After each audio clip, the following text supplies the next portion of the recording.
Hello, friends, and welcome to Noble Literature classes. Now, in this lecture, we are going to step into the philosophical roots of Romanticism. These next four lectures will be uh, kind of very tough for you because they talk about new concepts and new perspectives. अब मैं try करूँगा to make it as simple and as easy for you guys.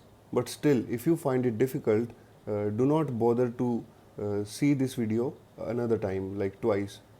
See these videos twice. So now we'll be talking about Edmund Burke's philosophical inquiry, but then we will keep on going towards the German writers who actually were the basic inspiration, the main inspiration behind the Romantic age of Wordsworth and Coleridge. तो German writers में होंगे Immanuel Kant, Friedrich Schiller and then Wilhelm Hegel, I think.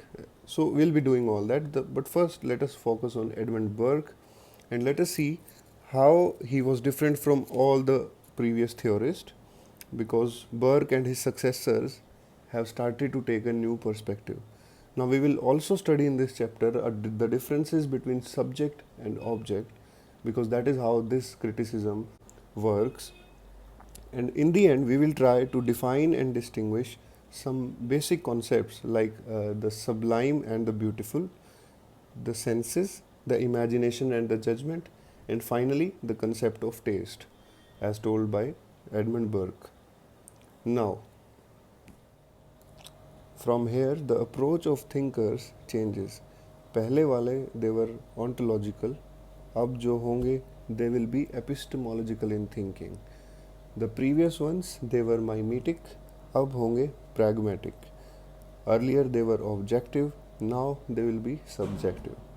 मतलब जो पिछले thinkers थे they were trying to find the formula behind the success of a poem or the art, but now they will be trying to look for the derivation of that formula, which is that earlier they were trying to find what exactly is the relation or what exactly is the concept behind all the poetry and art, but now we will be focusing that why that concept exists, and they will try to find the rules that how that builds up, that concept builds up, that relation exists.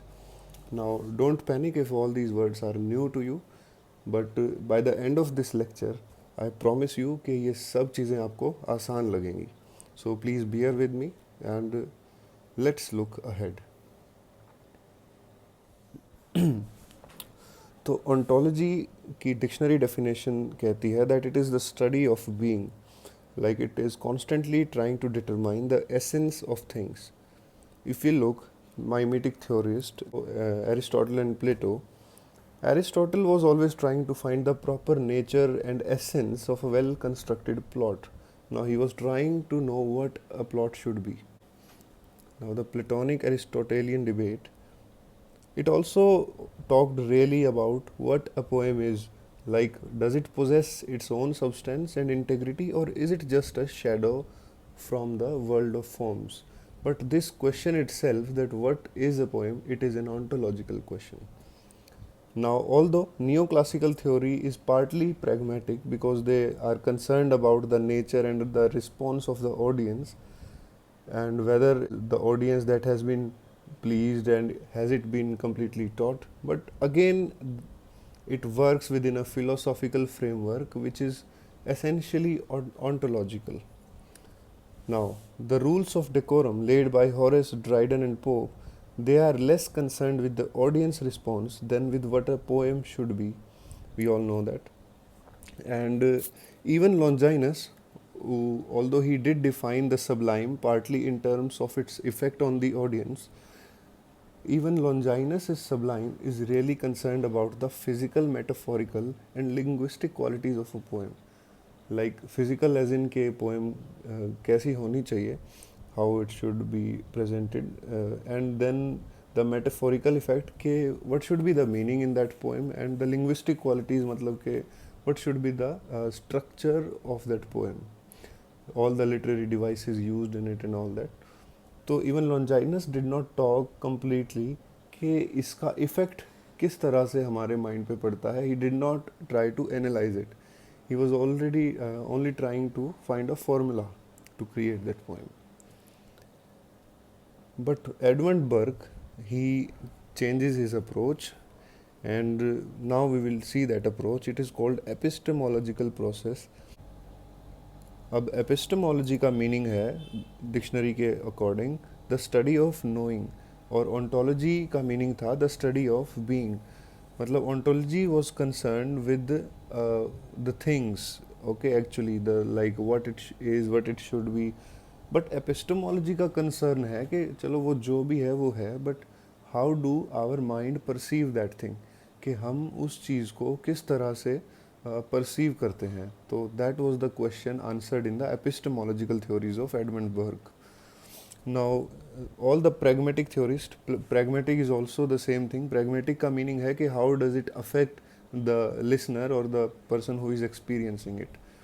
Now all these people, they are trying to explore the mental processes or the faculties by which a poem pleases us.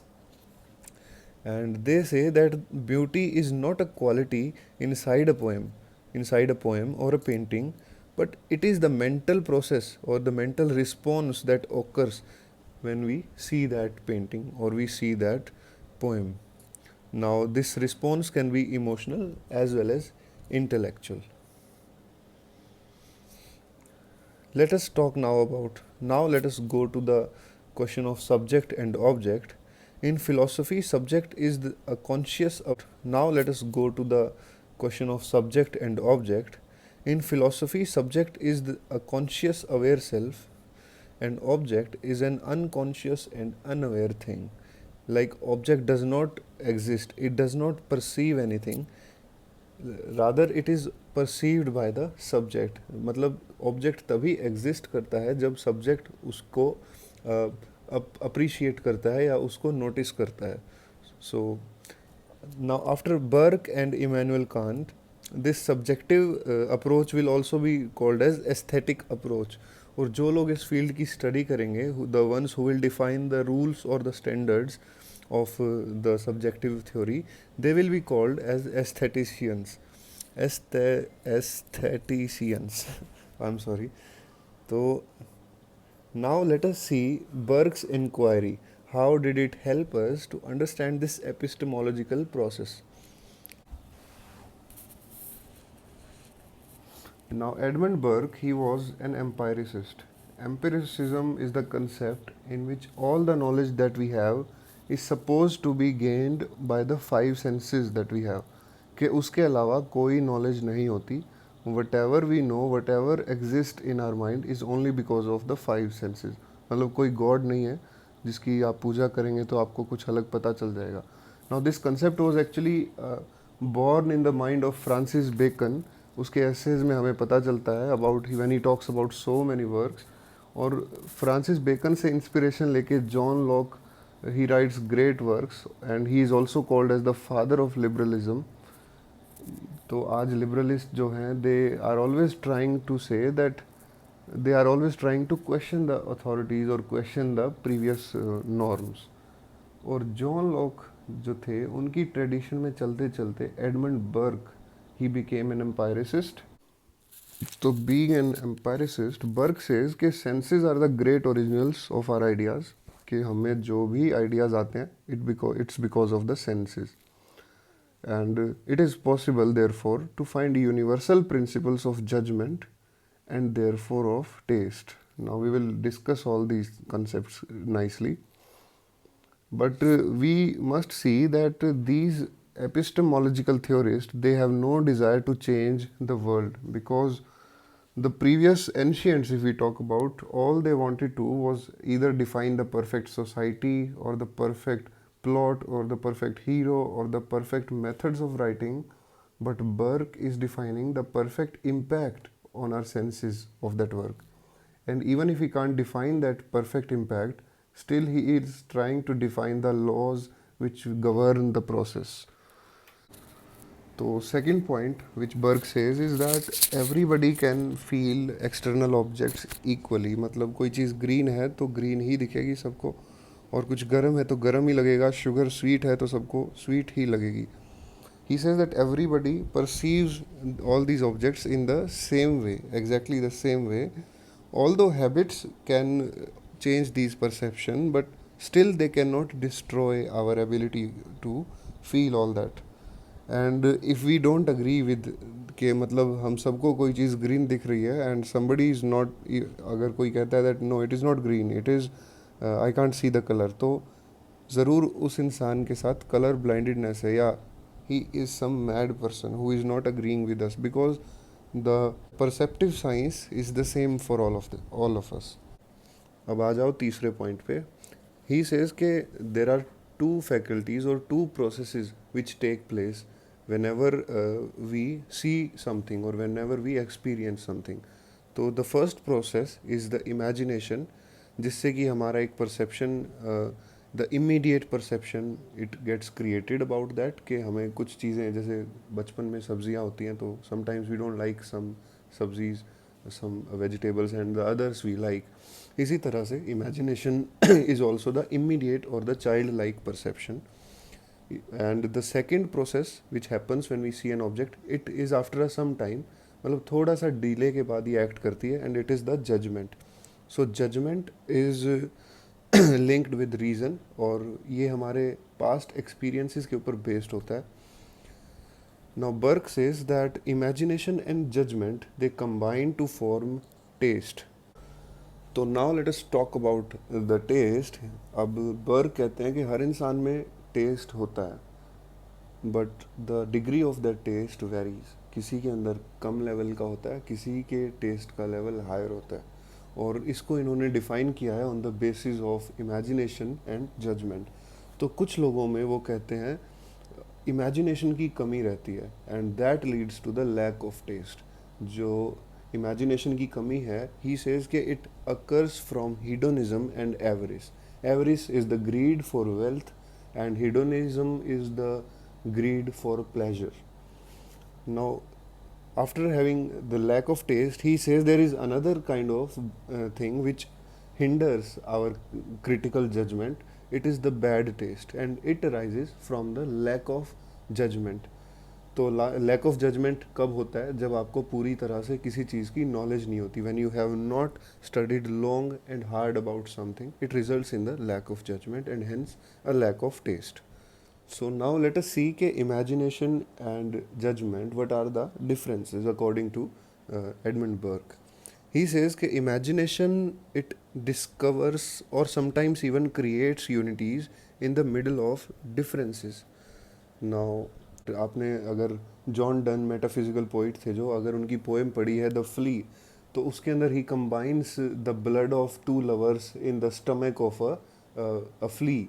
तो it is very strange to combine those things in something totally strange, a flea, but he did that. तो he says, Edmund Burke says that imagination, it actually it is tasked with discovery, and it can even create unities in the middle of differences.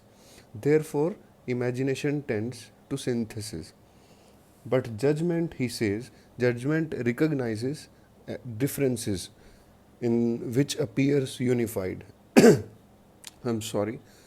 But judgment, he says, it recognizes differences in what appears to be unified. Now, judgment is the habit that when we see something is fine, but then we closely read it and we find out the differences. Like पहले तो हम लोगों ने literature ली, whenever we got the subject, हमने कहा कि नहीं हम अभी पोइट्री पढ़ रहे हैं, नहीं अभी हम ड्रामा पढ़ रहे हैं. तो हमें इतनी ही जजमेंट थी कि एक सब्जेक्ट पोइट्री का है, एक ड्रामा का है. But then we came to know that there is metaphysical poetry, there are sonnets, there are ballads, there are lyrics. So then as soon as we learnt more and more, we came to know about judgment, और judgment का काम होता है to create differences in the unity. Now Burke prefers judgment over imagination, and the romantics which will come, like Wordsworth and Coleridge, they will reverse this concept and they will say that imagination is higher. But Burke, he preferred judgment over imagination. Now, according to Longinus, beauty and sublimity were qualities of the object. मतलब उन्होंने कहा था कि poem कैसी होनी चाहिए जिससे कि वो अच्छी लगे. तो ये क्वालिटी होती है सिर्फ पोएम की कि वो अच्छी या सुंदर लगती है सामने वाले को, या कोई painting. But Edmund Burke, He he is of the opinion that beauty and sublimity, they are the faculties of the subject. Subject is the mind that can be categorized. How does he categorize them? He says that sublime, it will inspire the feelings of terror in us. जब बड़े बड़े, when dark, gloomy and massive objects, they invoke in us the feelings of great power and infinity. जब हमें लगता है किसी horror story को देख के या किसी बहुत बड़े ऑब्जेक्ट या पावरफुल इंसान को देख के कि we are uncapable of matching their power, that invokes in us a feeling of astonishment, और वो astonishment is the terror. And it actually, he defines that it is the moment when all else stops and our mind is filled entirely by that object and thought only. Now, although the sublime is a mental process, but our body can feel it. How do we feel it? Because our hands clench and our muscles constrict whenever we get in contact with the object of sublimity. After having defined sublime, Burke moves on to the beautiful, and he says it will inspire sentiments of tenderness and affection inside us. For example, small, smooth, and bright things will cause a relaxation in our mind. And this relaxation or this beautiful can also be felt by our body when it experiences a similar kind of relaxation. Now, to distinguish them, finally, Burke says that whereas sublime is more masculine, beautiful is more feminine, and it is linked to pleasure and love. So, guys, that was it. We have completed our first step into the philosophical inquiry of romantic theories, and next we will move on to Kant's critique of judgment. Now अगर आपको सही से समझ आ गया है तो अच्छी बात है, but in case you have any doubt और in case you want to say something, there are comments and you can comment. And if you like the video, give a thumbs up and share this channel with your friends and subscribe to it. Thank you very much. Have a nice day.